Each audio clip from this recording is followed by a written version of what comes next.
Hello and welcome to another All Nation Line video. This is the fourth video in our series, segment number 3. Segment number 3, we're going to talk about the geometry in a total of 4 assumptions in this category.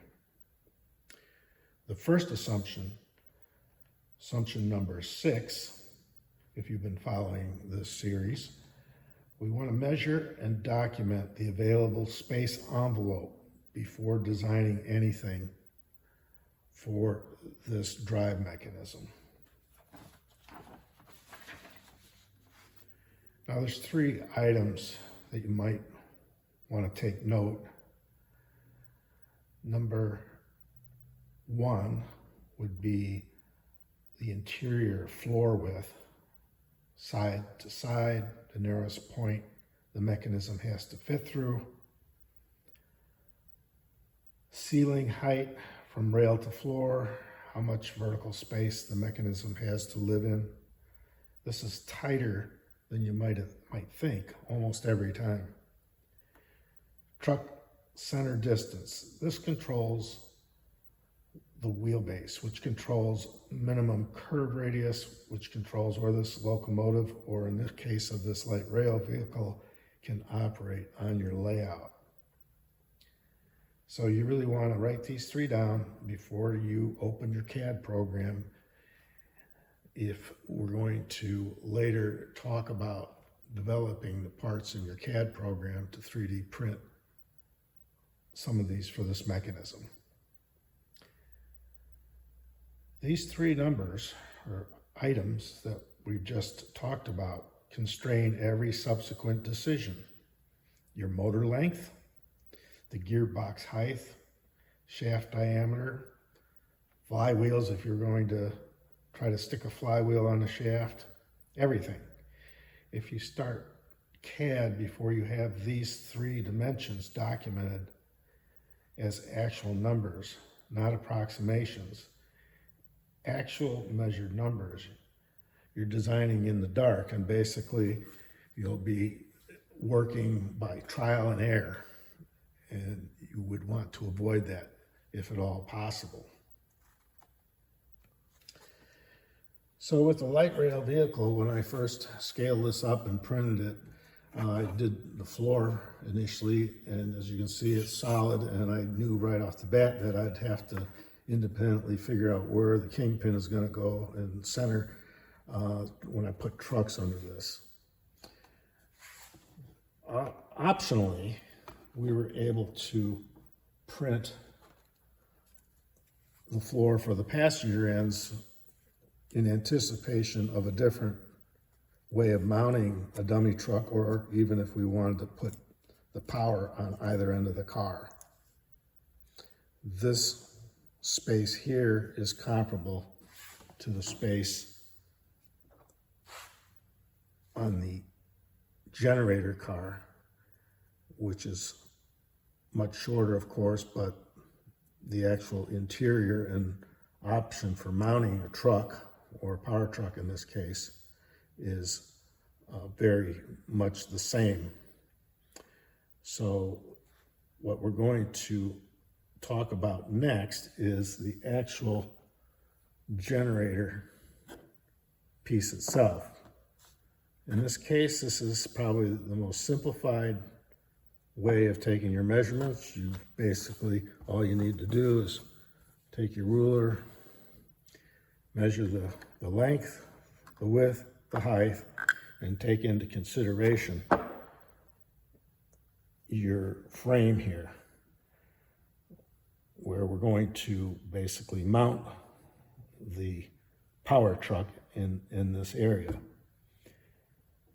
Now, in my case, I didn't have to worry because this isn't a very complex thing, but you may find out that on whatever piece of equipment you're developing a power truck for, the measurement isn't always easy or straightforward.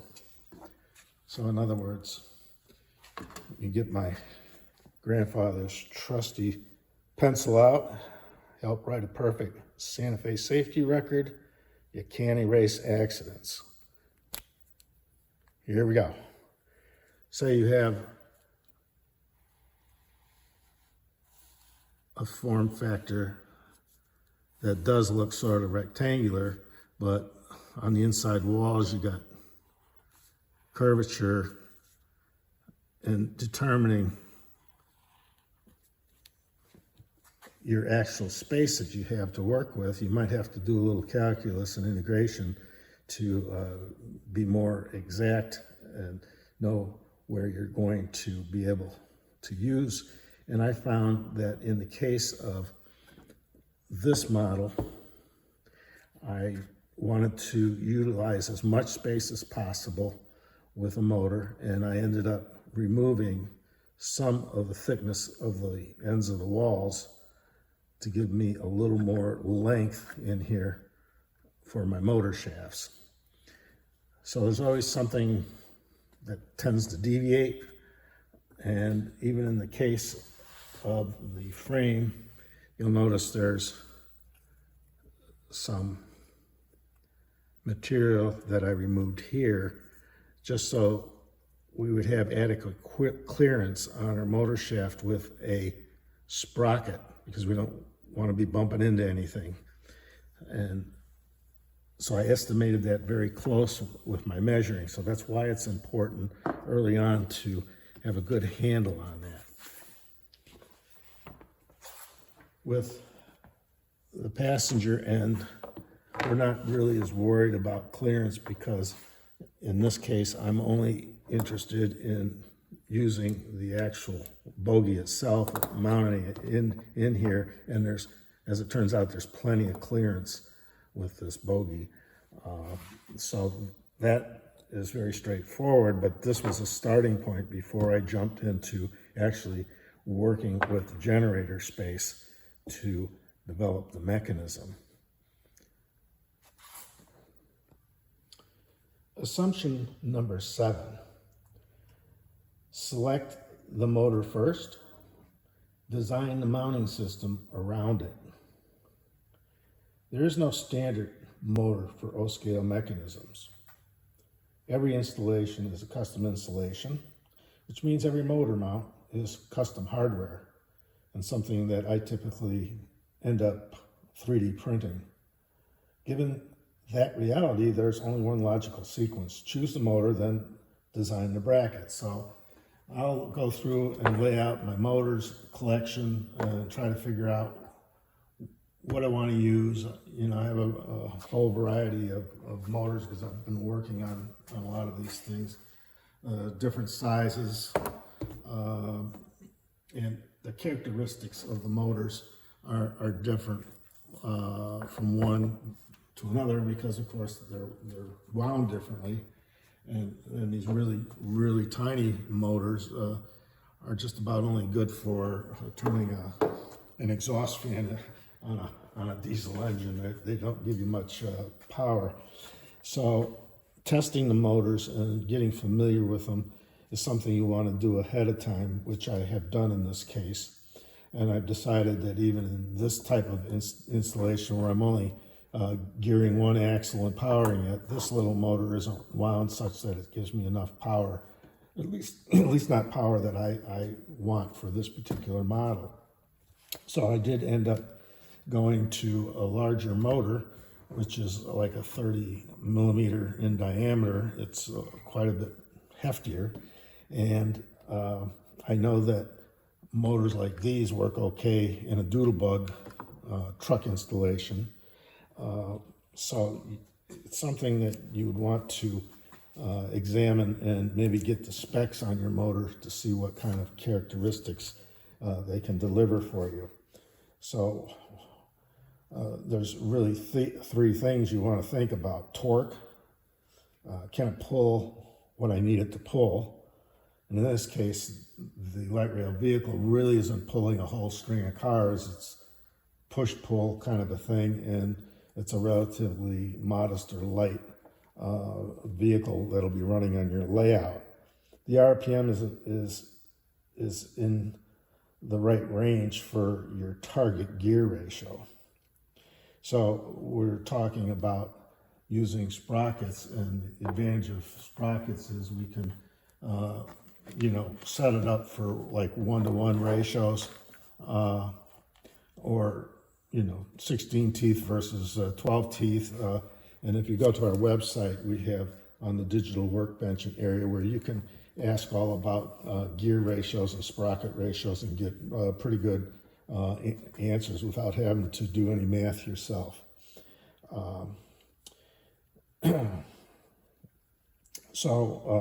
And the last thing about a motor is does it actually fit in the space you measured in the previous assumption? If you design a beautiful motor bracket and then go looking for a motor to fit it, you'll spend a week on that search and probably end up with a compromise. Motor first, bracket second, every time. And one last comment. Once you choose the motor, you decide to start developing a bracket.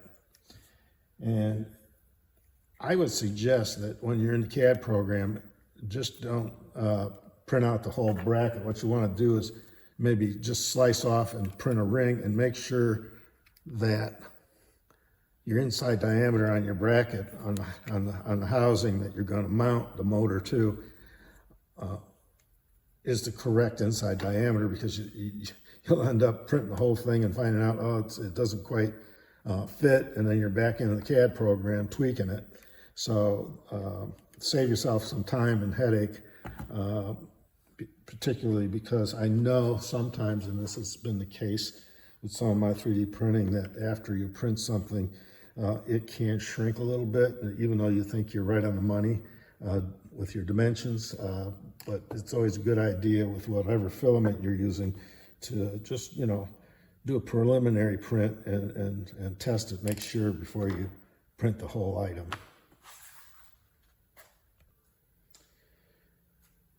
Now on to assumption number 8, establish the form factor from a documented source. So the form factor is the overall dimensional envelope the mechanism must fit in, or fit within, I should say. And the question I want to answer in writing before you start is, where does that form factor come from? It is from measuring the specific body shell, as is the case with developing this for the light rail vehicle. Then the form factor is exactly as accurate as your measurements, and you need to measure carefully. If you're working from a prototype drawings, then you have a more authoritative source, but you need to verify that the printed shell actually matches those drawings at scale, because it might not. And third, is it from an existing all-nation mechanism that you're adapting? Then you're working from a proven envelope, which is the most reliable starting point of all. So that would be the case, you might say, after we're all said and done with this video and developing this particular mechanism. The source of the form factor determines how much uncertainty you're carrying into the design. So know the source and document it. Assumption number 9. We want to design transmissions for independent serviceability, and we touched upon this in a previous video where we're suggesting that we make it as easy as possible to remove the mechanism from the car body for servicing. And in this case, we'll probably only require 2 screws to mount this into this chassis here, which actually the generator body is going to sit on top of that or over it. So, the transmissions will wear faster than anything else in a mechanism. Fortunately for our mechanisms, we don't have plastic gears and gearing that would tend to wear out quicker. We have brass and steel, and of course they need to be lubricated. Gears wear, lubricants break down. In a well-used O-scale locomotive, the transmission is a maintenance item, not a repair item. it should be expected to need some attention over the life of the model. So in this implementation, it would be rare that you would have to change out gears on these. You won't see that much wear and tear. This model is relatively lightweight and should give a lifetime of performance using these gears and transmissions. So it's not easy after you remove the shell and disconnect the decoder, pull the motor, or unsolder 3 wires. You got to make it easy. On this mechanism, the transmission comes out with the 2 screws, as we said before. The motor stays in place. It mounts on top of the bogie. The decoder, if you're going to use something like TCC decoders, that should stay in place. So I re-lube and replace the gear set and put it back together. So as I said before, with this type of gearing, you would need to do it. If you're going to go with the nylon or plastic gears, yeah, you might be replacing them sooner than you would with the gears that we use in our drives. So that's what independent serviceability means. You want to design it from the beginning. It just keeps your models running smoothly on your layout at all times, especially when you have visitors over and you want to run trains.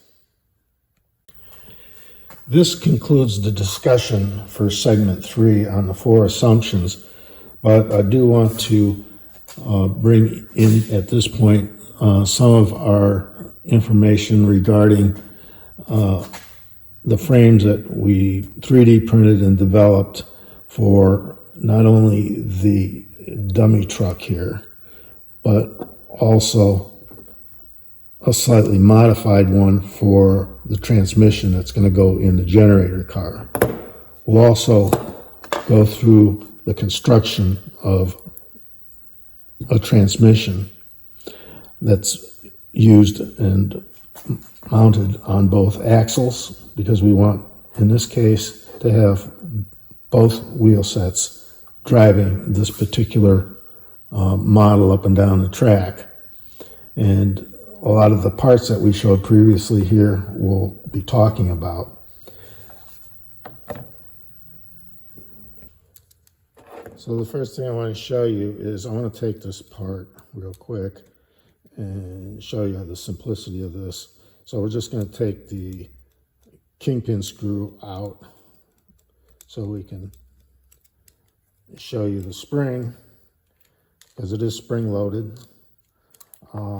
We could have taken out the 2 screws and dropped it out and left the bolster on here, but to give you a more clear view, what I have done here is made this a clearance hole and made this a threaded hole for, I believe this is a 3/48 screw.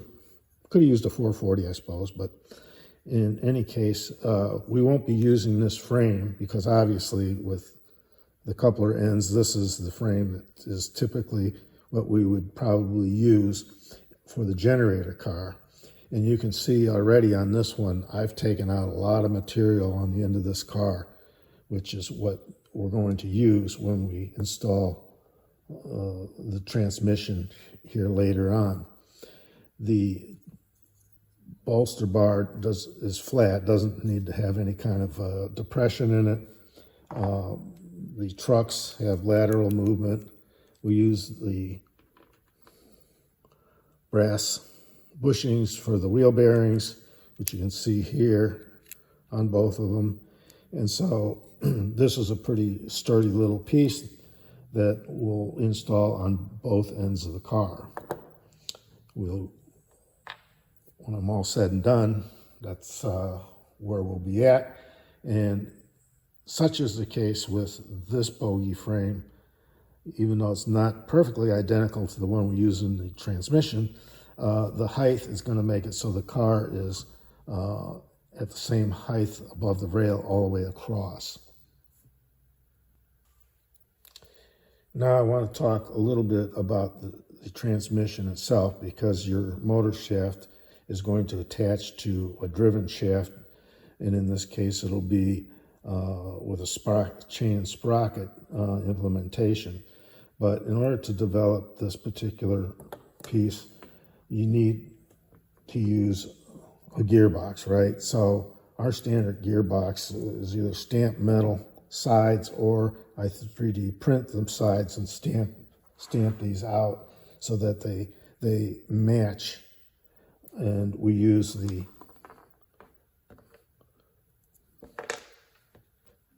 brass axle bushings or bearings, if you will. In each of these, they snap right in. And we use the spacers here. And I don't know if you can see it, but this one is already tapped for a 3/48 screw. And these would be going here. And we don't really assemble these until we have done the preliminary work of taking our shaft, and I usually start with something longer. We're to go to the hardware store and buy some rod, in this case 0.15 inch. What we're going to want to do is put the worm onto the shaft. Now, I found that sometimes these shafts vary by several thousandths. I suppose if you were to buy these from McMaster Carr, you would get a much more accurate diameter. But in any case, we might put this in the drill press and with a light sandpaper, bring it down a little bit so that this worm gear slides on there. To try to press that on without having the right diameter, you'll either never get it on, or it'll get stuck halfway, and it's going to give you a hard time.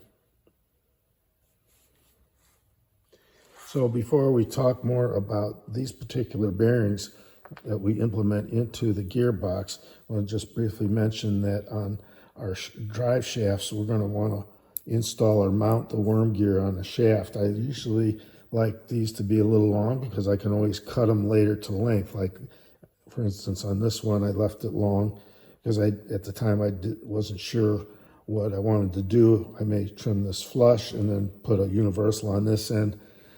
It all depends on what the plan is here. So aside from mounting the worm gear, I always like to drill and pin them use a number 52 drill bit and pin these. Some folks like to press them on, but really you should probably have a knurl on there before pressing them on. The other thing we want to be doing is installing the gear on the axle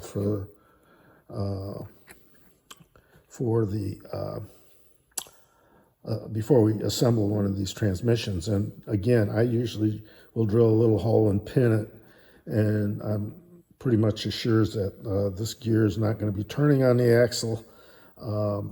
And we're going to show that when you do develop and put the worm on here, you're going to want to also figure out, is this shaft going to slide correctly on these bearings?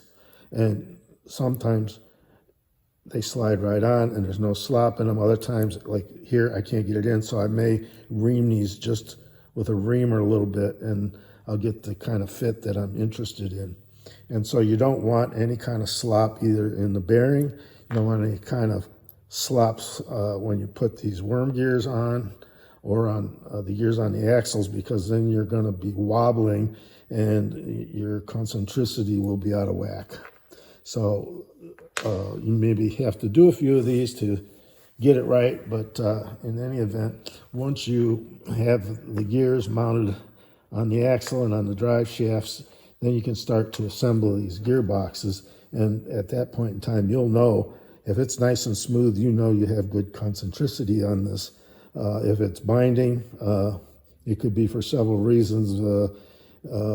Maybe your pin needs to be trimmed or cut back a little bit. It's catching on that. But when we assemble these, we put shim rings here, and we normally put some shim rings here and here.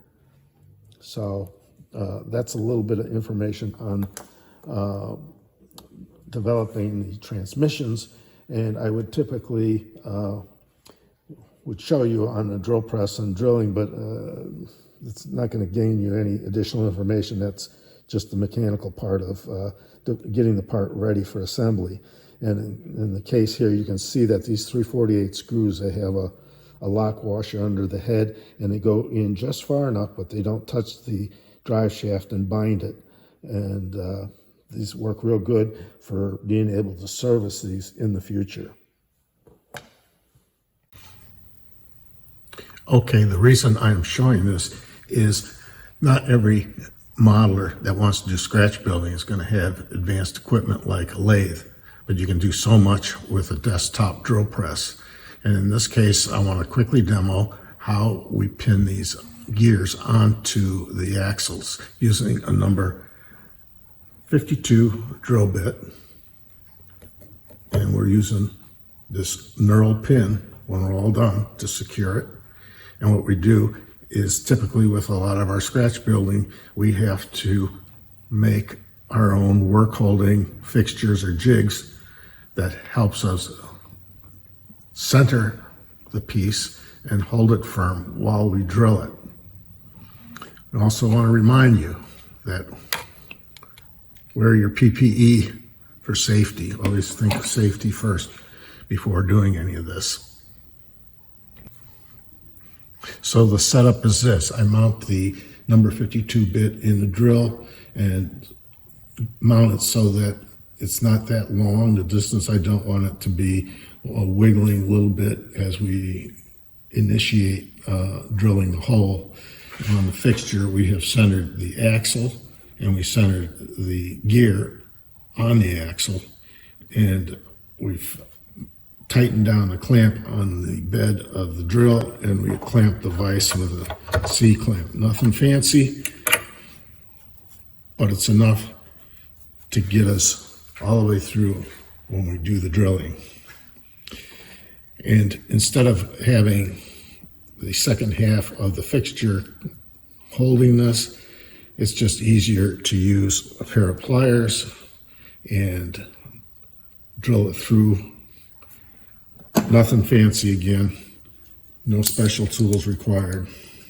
And what we're going to do is we're going to just take these pliers and bring it right up, hold it tight.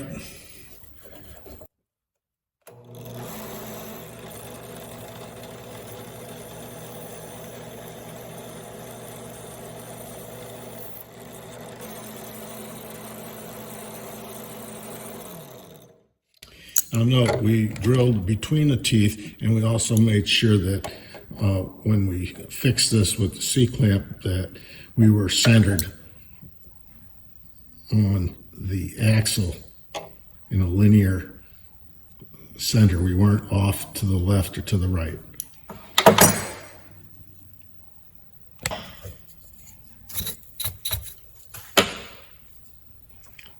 We put the pin in the hole and gently tap it in. I want to hit it real hard because you don't want to mess up the teeth on the bottom side.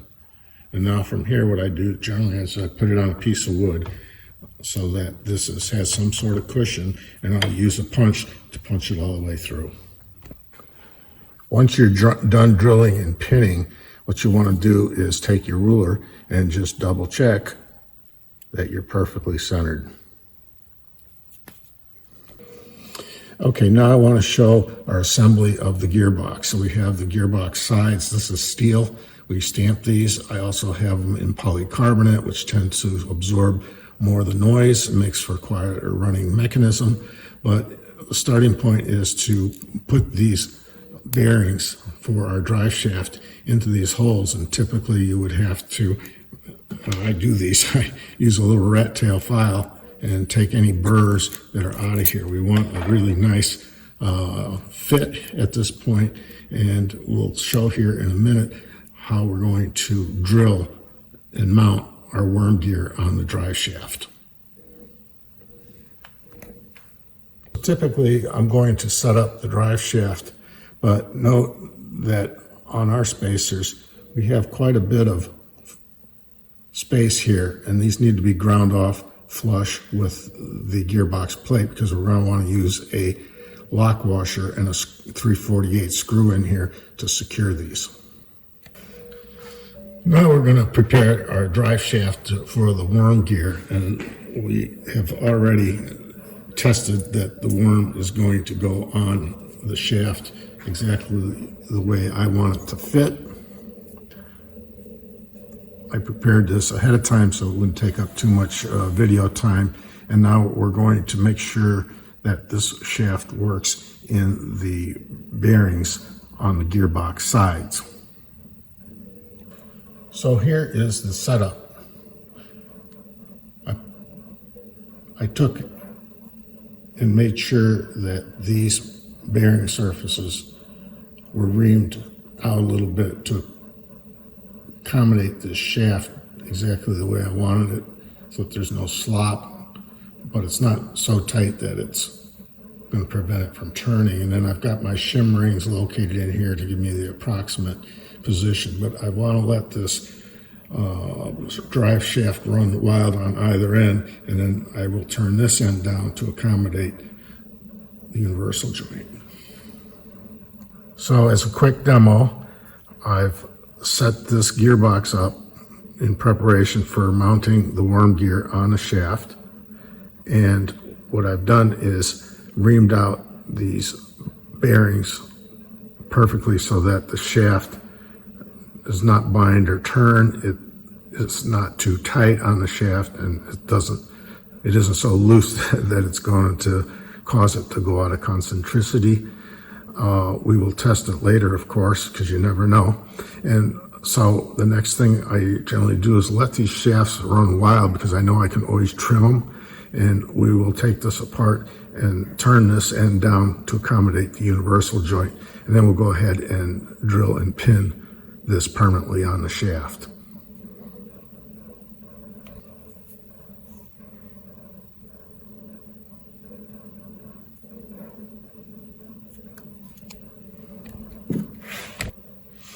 Okay, now we're set up to do the drilling and pinning the worm gear on the drive shaft. Just to go over, we put the bushings in, we ream those out perfectly for this particular shaft. We bought shim rings in here. We've secured it in the vise. We have tapped these, of course, for the 3/48 screw and a lock washer. We don't need to put the other half on to drill it. The end of the shaft here is 2.7 millimeters approximately, or 2.75. So I know I can put this little universal on the end of it if I need to. And the end of the shaft is longer. If once I have it fully assembled, I just kind of want to test it and maybe run it, lubricate it, break it in. But eventually that will probably get cut off with the Dremel tool. And so what we're going to do is use this number 52 drill bit, same pin as we used on the gear on the axle, and we will drive that pin in so that this worm is secure. It doesn't necessarily need to be pressed on because we're not putting any knurling onto the shaft. If we did that, we could press it on, but I just like the idea of drilling and pinning these on. So we'll go ahead and do that right now. And sorry about bumping the camera. We'll put my PE equipment on, ear protection, eye protection. We put a little oil on the tip of the drill bit. We're securing the worm so it's not going to turn when we drill, and we're perfectly centered on the shaft.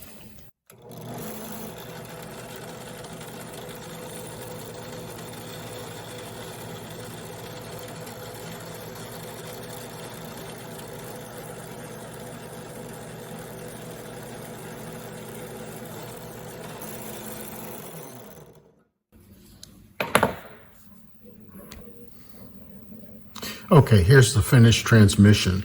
So I'm going to talk about some caveats.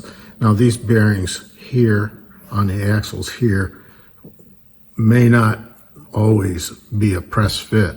and I don't want to put a kink or a crease in them to hold them in, generally I'll put a bead of glue and glue those in, because I know in the future I may want to remove those or put new ones in later on. I've got the shim rings here on both sides of the gear.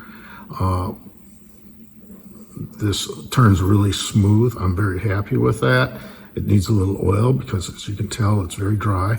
And some of the caveats can be is if these screws are just a tad too long and they're pressing on the axle, I'll just file them down a little bit on the ends, give the necessary clearance so we can tighten these up nicely.